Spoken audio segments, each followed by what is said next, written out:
Leave aside the Steve Baker personal aspect and the fact that he's apologising and everything else. When you hear a minister in your own government attacking the civil service, that's a very slippery road, isn't it? Do you feel queasy? I understand that Steve Baker was talking about what somebody else was reported to have said. As you've said, Steve Baker is going to apologise and correct the record in Hansard. What government is doing is ensuring that we are delivering on what the British people asked us to do, which is to leave the European Union and do it on a good basis so that we are being able to continue to trade with Europe. That's about jobs in the UK, but also take back control of our money, our borders and our laws, and trade around the rest of the world. That's why I'm here in China. You've chosen not to answer. This is a line that is not normally crossed, a very slippery street, some people would think. Resonant of sort of the world of Donald Trump, are you not queasy when you hear a minister attacking the civil service in the way that he was? What I know is that civil servants and ministers are working together to deliver the best possible Brexit for the British people, but we're also working together to ensure that we deliver for people on trade deals around the world. That's why I'm here in China. There are businesses with me on my trip here to China who've signed deals here in China that mean more jobs for people back in the UK. That's good for people in Britain. That piece of work that he was criticising had some very stark messages for the government in terms of what Brexit could cost ordinary people. Does that not alarm you?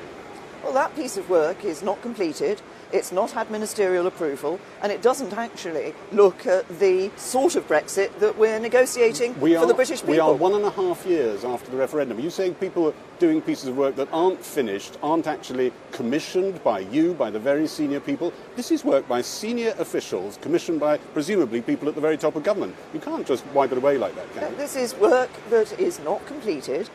This is work that does not actually reflect the negotiations in the sense of what we want to negotiate with the European Union. What on earth are they doing then? There isn't that much time, and these are senior officials working on stuff at a time, and there isn't much bandwidth in government.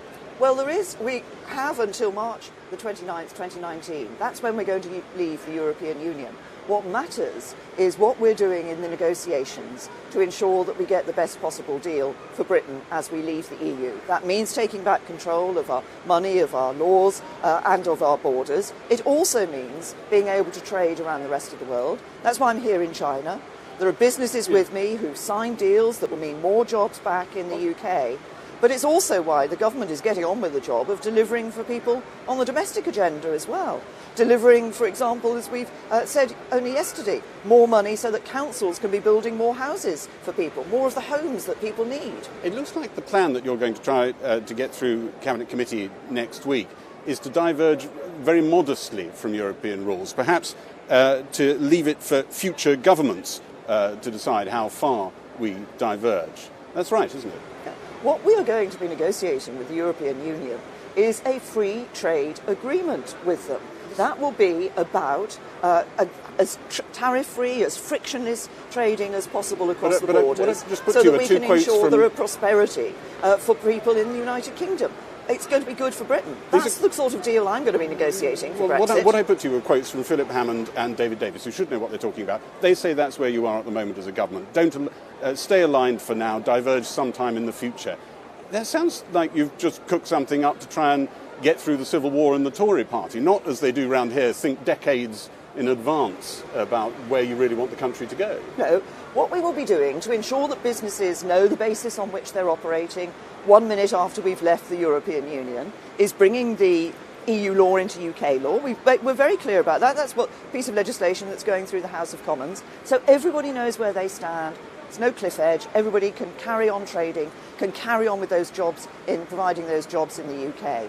What we will have in future, and that's what the next few months' negotiations about, is a bespoke free trade agreement. A trade agreement between the remaining 27 countries in the European Union and the United Kingdom that will be good for the UK and I think good for the EU. What we will also be doing as a British government is ensuring that we're talking with other countries around the world, because coming out of the EU means we'll be free to do our own trade deals around the world. That's why I'm here in China. There's real interest, real excitement here about the possibilities for trade between the UK and China. We've already seen that grow enormously. It's now worth £60 billion.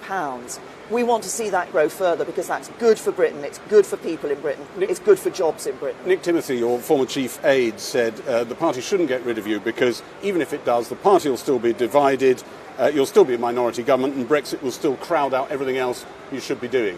So his message seemed to be, I don't know if it's your message, it'll be awful either way. Okay. We're getting on with delivering Brexit, but we're also getting on with our domestic agenda. That's why we announced only in the last 24 hours or so, we're putting nearly £900 million into ensuring that councils can build a couple of 200,000 more homes. There are many people in our country who fear that their children, or many young people who fear they won't get their foot on the housing ladder. We want to ensure that we increase the number of homes being built so that we have the homes that people need. That's getting on with what matters to people at home.